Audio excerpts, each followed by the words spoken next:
I'm now live.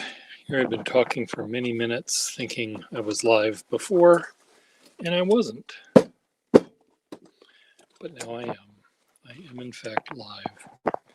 So I bought a dip pen nib on eBay, and I could see that the nib was bent. And in my rose-colored glasses that I had on when I buy things on eBay, I thought, okay, it can't be as bad as that. It has to be good. And I took a chance. I thought, okay, I will see if the iridium is there. And if the iridium is there, which it was, I was very happy to see. Let's see how it writes. And it writes perfectly fine. As you can see, it's rather boingy boingy-y. But the nib, if I were to draw a picture of the nib while I'm holding the camera here, which is not easy, the nib goes like this. The center slit is here. There's no breather hole. But right about here, there's a crease. So somewhere this aimed at the ground and fell at 32 feet per second squared and probably ended up looking like that, bending forward. And whoever owned the pen, maybe with their fingers of steel or a wrench or pliers or something, tried to fix it, and they were able to put it back together so it writes, and it writes fine. Now my concern is, and it's right now I sort of set it into a Duofold Junior pen with a Duofold Junior feed, which is probably not the best for this particular Franken-pen combo. Usually I put a feed that's a little bit smaller than what would normally have been in the pen, as to not distort the nib. So anyway, the plan is right here before your very eyes, I'm going to see if I can, in fact, bend this nib. Now, where do I put, it's right here. I'm looking for my iPhone holder upper. It's right here. Attach it, aiming down. Take this out of the way.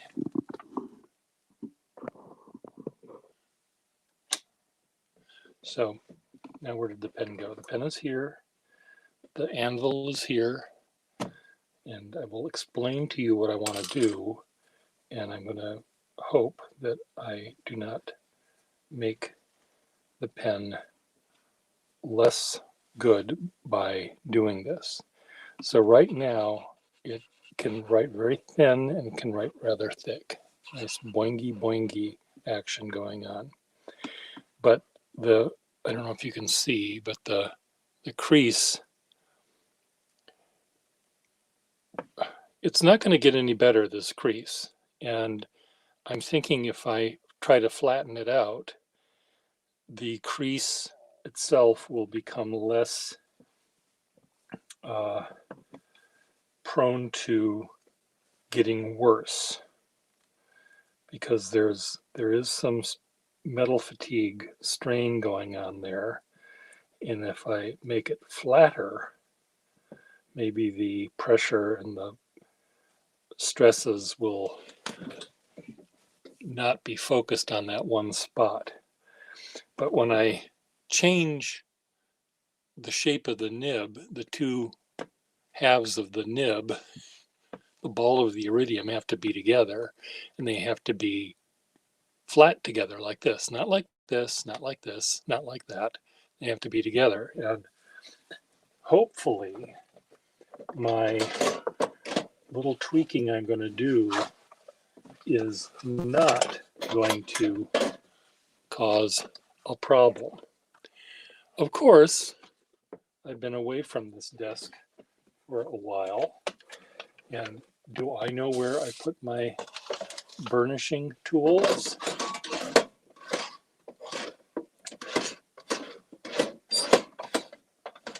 They're right here. The one I want is not that one. It is this one.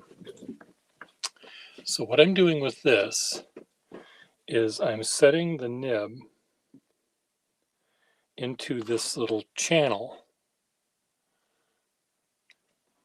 The pointy side toward the wider end, and then I'm going to very carefully apply pressure over that central area where that tweak is. So wish me luck, and hopefully by doing this that the look of the pen will improve, but more importantly than that, the actual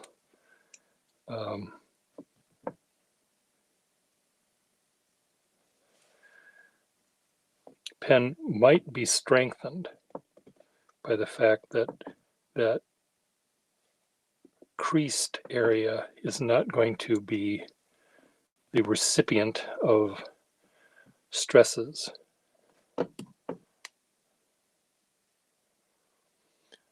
Does that look any better, do you think? It might. It may. It's still, you still see a little crease there. So there's a crusty old pen repairman that used to work in Boston here, and he was describing to me the trauma that he went through, physical trauma that he went through when he was trying to unscrew the section, the tight section of a Parker Duofold Senior in Mandarin Yellow, which is a relatively valuable and relatively rare pen. And it's might have been rather brittle. I mean, he was afraid that it was going to crack the barrel. So the way he described his physical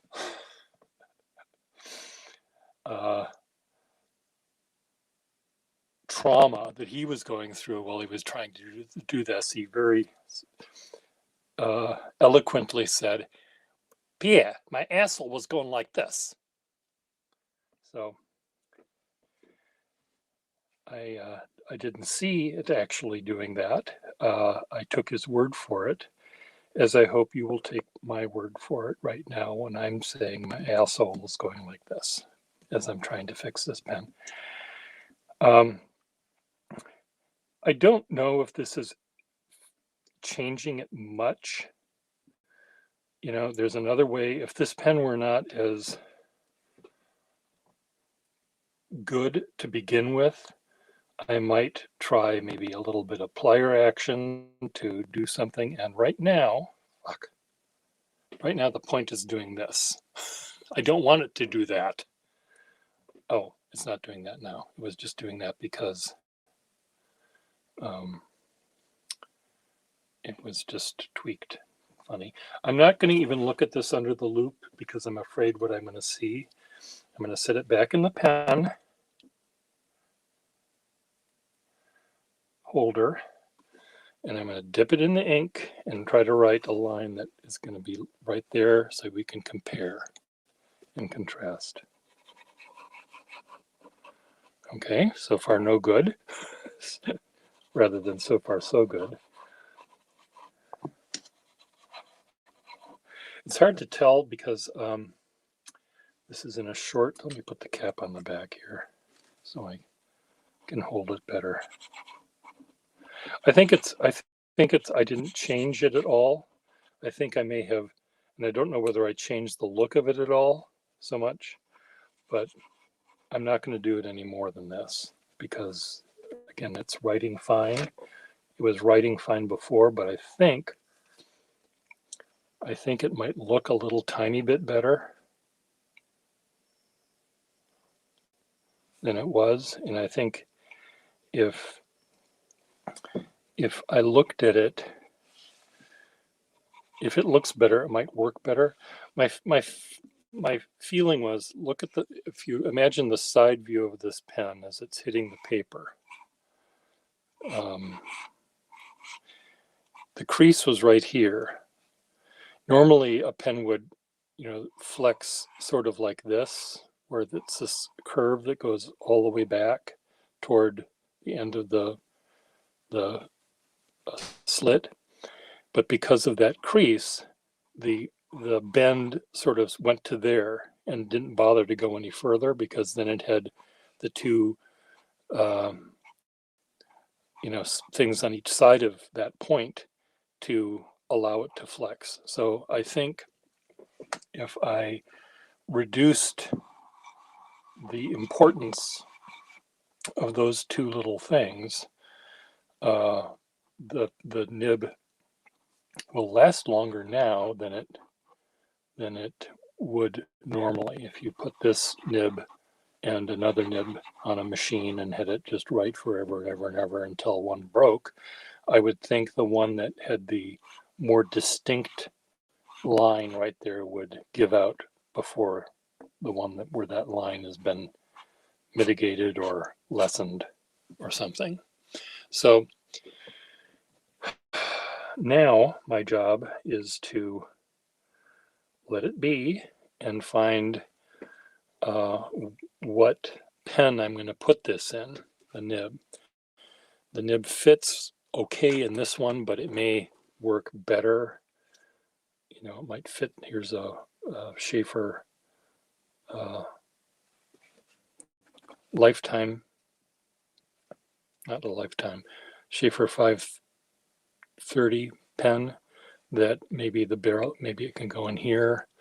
I might fit it into some other pen. I've got lots of pens that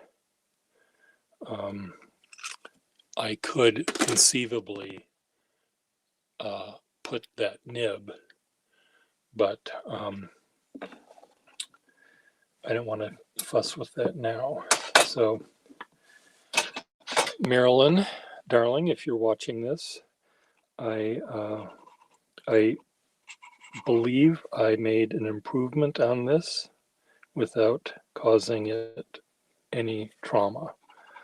There are times when I try to do the same thing that I just did, and it does not work.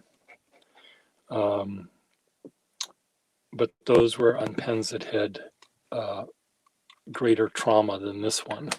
This one looked like it had only fallen once on its little nose, whereas the other ones that I tried looked like they fell on their nose and then continued to twist and bend and turn.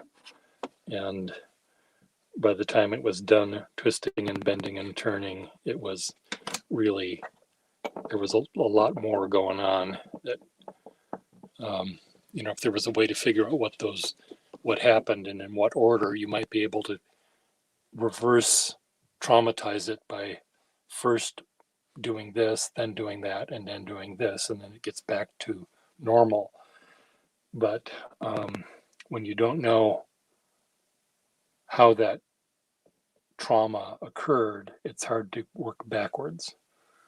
Sometimes if the point of a nib is doing something like this, you fix this first before fixing that.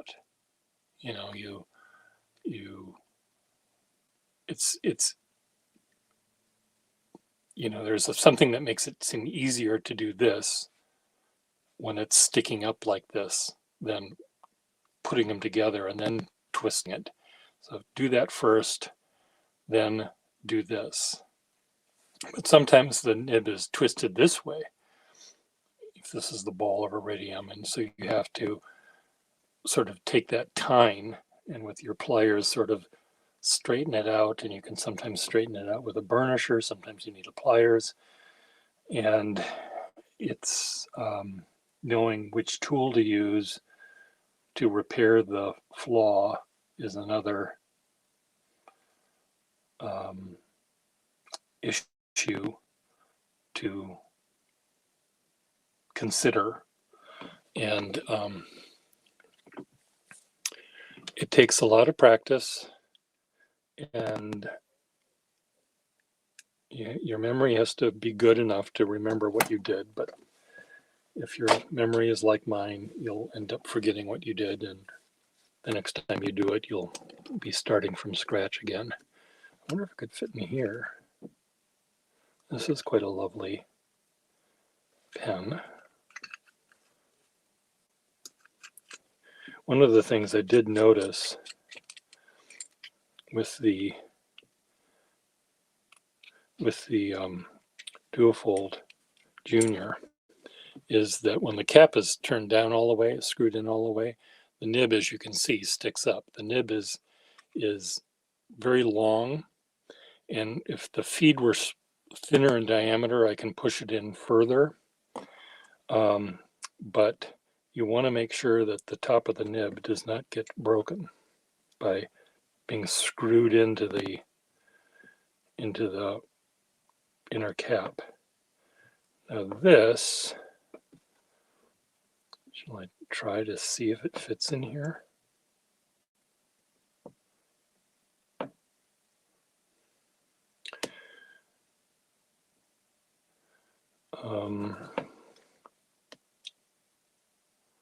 See this? No, it does not. It will not fit in this one. This one is a Lady Duofold size, and that's just not good enough.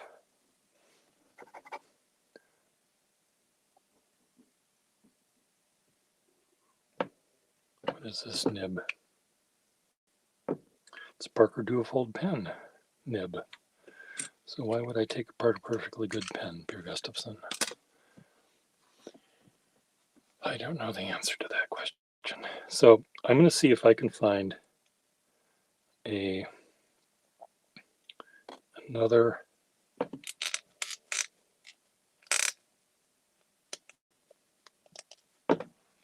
barrel that this thing can fit in, because it's a nice nib. I don't know if it's one that I would feel comfortable selling because of that crease. I may want to keep it and just use it for myself, but I will cross that bridge later on. I may decide that it can live on its own.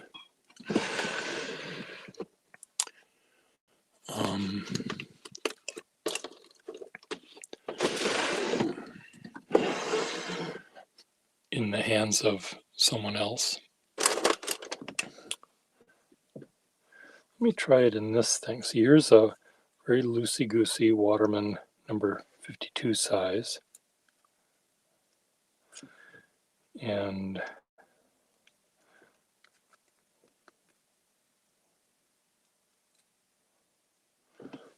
this is a relatively easy pen to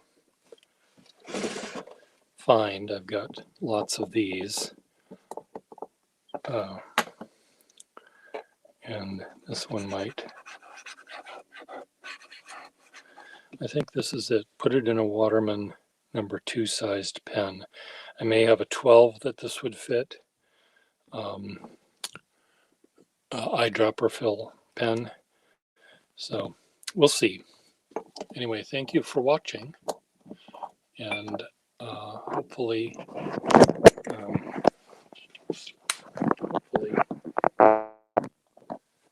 will find a pen for it. Where are my Watermans?